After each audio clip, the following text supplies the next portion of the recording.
जो काही न्याय देणार आहे तोही चोर असतो.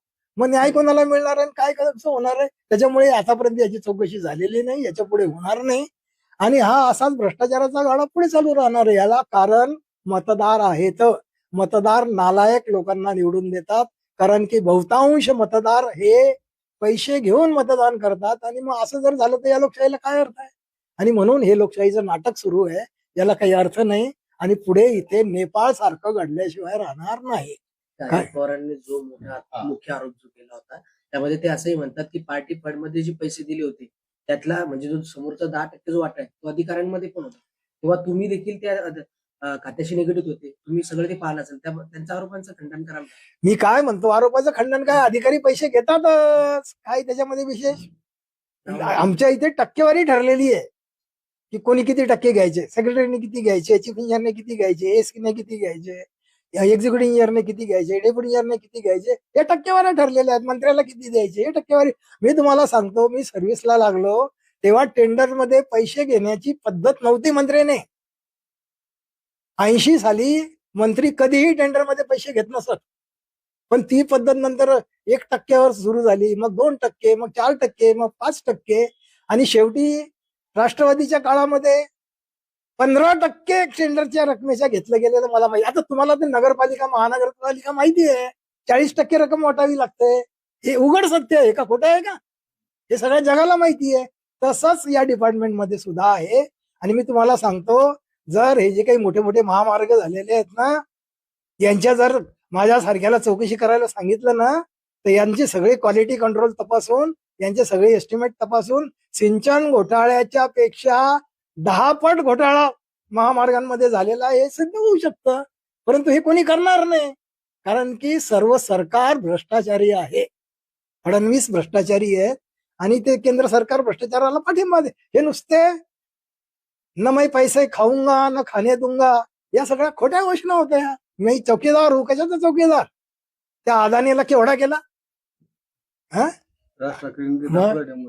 आहे ती फॅक्ट आहे की जो माणूस कुठेच नव्हता तो जगात पहिल्या 2-3 मध्ये येऊन जातो. ही कोणाची कृपा आहे?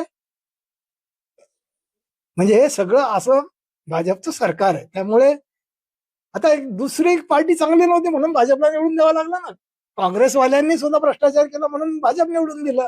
काँग्रेसवाले जर पूर्वीच्या काँग्रेसवाल्यांसारखे असते, 65-70च्या आसपास जे काही काँग्रेसचे पुढारी होते ते चांगले होते. आता मी नोकरीला लागलो तेव्हा मी 80 साली काँग्रेसचे पुढारी पाहिलेले आहेत. मधुकरराव चौधरी सारखा माणूस मी जळगावमध्ये पाहिलेला आहे, अरुणभाई गुजराती सारखा माणूस मी पाहिलेला आहे. खूप चांगले चांगले लोक मी पाहिलेले आहेत की जे लोक अशी भ्रष्टाचार करत नव्हते. परंतु त्यानंतर सगळी परिस्थिती बदलली आणि भ्रष्टाचारी लोकांना महत्व आलं. भ्रष्टाचारी लोकांनाच तिकीट दिलं जातं, भ्रष्टाचारी लोकांनाच मंत्री बनवलं जातं. आणि ही सगळी चूक आपली आहे, तुमची आमची आहे. मीडिया तरी कुठे चांगलं काम करत आहे? मीडिया सुद्धा तसंच करत आहे. न्याय व्यवस्था सुद्धा. आता हे इतके आमदार फोडून एकनाथ शिंदेना घेऊन सरकार स्थापन केलं. न्यायालयाने ऍक्शन घ्यायला नको होती का? चंद्रचूडांनी ते 9 मुद्दे मांडले की जे बेकायदेशीर आहे, ज्याच्यानुसार नार्वेकरांनी हे सरकार बडतर्फ केलं पाहिजे. पण केलं का नार्वेकरांनी बडतर्फ? हे काम चंद्रचूडांनी करायला पाहिजे होतं. पण नाही, मी त्याच्यात हस्तक्षेप करणार नाही असं करून त्यांनी काय केलं? भ्रष्टाचाराला वाव दिला, दुसरं काय केलं? आणि त्यानंतर आपण जे बघतोय सगळं, ज्या पद्धतीने कोर्टाचे निर्णय येत आहेत, याच्यामध्ये सगळं सरकारचा हस्तक्षेप दिसतोय. आणि म्हणून 4ही स्तंभ बहुतांशी, अगदी 90% बरोबर काम करत नाहीये. आणि म्हणून आज देश अधोगतीला गेलेला आहे. आणि असंच चालू राहिलं तर मग आजचा जो तरुण आहे त्याला रोजगार नाहीये, त्याला 2 वेळचं खायची मारामार पडलेली आहे. आज 20-20, 15-15 हजाराच्या नोकरीवर ग्रॅज्युएट, पोस्ट ग्रॅज्युएट लोक काम करतायत. शिपायाच्या नोकरीसाठी पीएचडी झालेले लोक अर्ज करतायत. लोकांना खायला पैसे नाही आहेत, हाल चालू आहेत. आणि अशा पद्धतीमध्ये हे लोक असं हजारो कोटी रुपयांचे भ्रष्टाचार करताय. तर हा तरुण एक दिवस चिडणार नाही का? आणि हा तरुण मग एक दिवस भारताचा नेपाळ करणार नाही का? आणि असं जर त्या तरुणाने केलं तर त्या तरुणाचा काय दोष आहे? आणि म्हणून या पुढाऱ्यांनी पहिल्यांदा सुधारण्याची गरज आहे. हे निर्लज्ज झालेले आहेत आणि या निर्लज्ज लोकांना, बहुतांशी सगळे आहेत असं मी म्हणत नाही, त्याच्यातले 5% चांगले आहेत, पण 95% बेकारच आहेत. आणि मतदारही 95% बेकार आहेत. आणि म्हणून बेकार पुढारी सत्तेवर येतात, बेकार पक्ष सत्तेवर येतात. आणि चांगल्या माणसाला त्रास दिला जातो. कुत्रे हाल केले जे चांगले माणसं आहेत ते. आणि ही सगळी अशी पद्धत भारतात चालू आहे. त्यामुळे कीव करावी अशी व्यवस्था इथे निर्माण झालेली आहे आणि ही सगळी एक दिवस रसातळाला जाणार. आणि ही व्यवस्था उद्या जर तरुणाने उद्ध्वस्त केली तर तरुणांना दोष देऊ नका. आधी हे पुढारी सुधारले पाहिजे, व्यवस्था सुधारली पाहिजे, चारही स्तंभ सुधारले पाहिजे. मीडियाची जबाबदारी अजिबात पार पाडत नाहीये, ही फॅक्ट आहे. न्याय व्यवस्थेने अतिशय कडक धोरण अवलंबलं पाहिजे आणि मग बाकीचे स्तंभ आहेत त्यांनी त्यांची जबाबदारी काय केली पाहिजे. पण आज पुढारीच बिघडलेले आहेत तर मग सगळी व्यवस्था बिघडणारच आहे. यथा राजा तथा प्रजा, हा सगळा नियम आहे. आणि म्हणून आता हतबल होण्याची स्थिती निर्माण झालेली आहे, निराशाजनक परिस्थिती निर्माण झालेली आहे.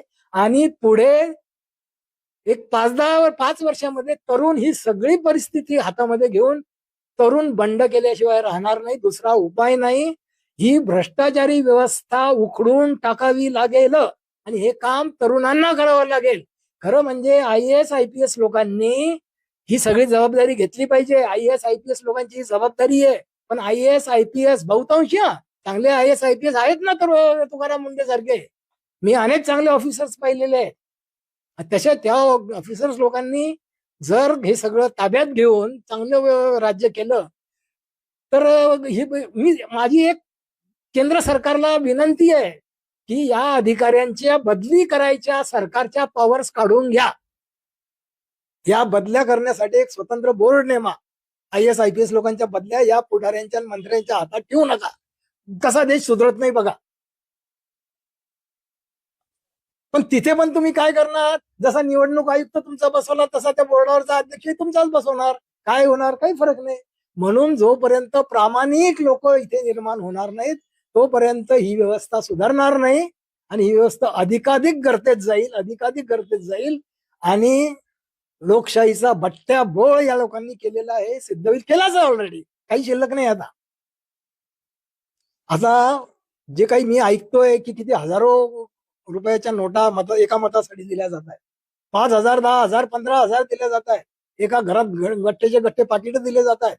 आता माझं जे काही एक पहूर नावाचं गाव आहे त्या गावात मी अगदी माझ्या जवळच्या नातेवाईकांनी मला सांगितलेलं आहे की आमच्या घरात जर 4 मतदार असतील तर प्रत्येकी 5,000, 20,000चं पाकिट आम्हाला मिळत होतं.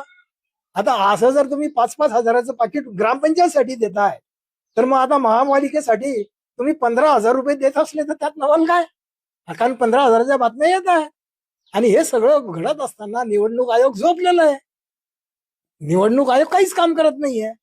आणि TN शेषन सारखा माणूस आला पाहिजे, तुकाराम मुंडे सारखा माणूस आला पाहिजे आणि मुख्यमंत्री चांगला आला पाहिजे, पृथ्वीराज चव्हाण सारखा. हा बदमाश आहे, देवाभाऊ बदमाश माणूस आहे. ह्याला काहीच लाज शरम नाही.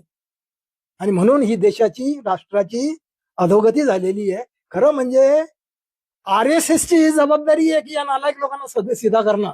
म्हणजे RSS सुद्धा लक्ष घालत नाहीये. जी RSS आहे ती नैतिकतेसाठी प्रसिद्ध आहे. खरं म्हणजे त्यांचे स्वयंसेवक हे खूप चांगले आहेत. तशा स्वयंसेवकांना तुम्ही त्यांच्या ताब्यात देणार आहे. जे भाई वैद्य सारखे जर मंत्री झाले तर कशाला भ्रष्टाचार होईल. असे भाई वैद्य सारखे मंत्री जर भाजपने दिले असते ना तर हा देश एका क्षणामध्ये सुतळी सारखा सरळ होईल, माहितीये का. पण हे काम RSS ने केलेलं नाही, हे काम मोहन भागवतांनीही केलेलं नाही.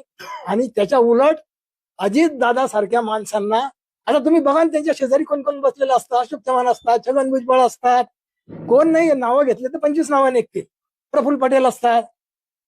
आता हे सगळे काय, हे काँग्रेसचे बदमाश सगळे.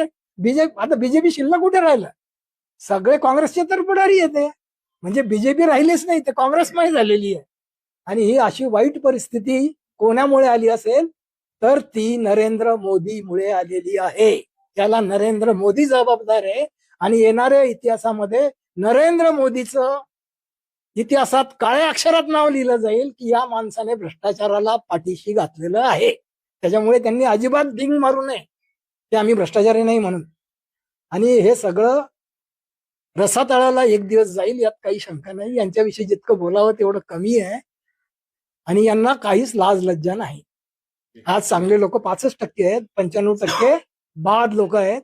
त्याच्यामुळे या बाद लोकांविषयी बोलण्यात काय अर्थ? यांना काहीच फरक, दगड आहे ते सगळे. यांना कितीही तुम्ही हे केलं ते सुधारणार नाही. थँक्यू.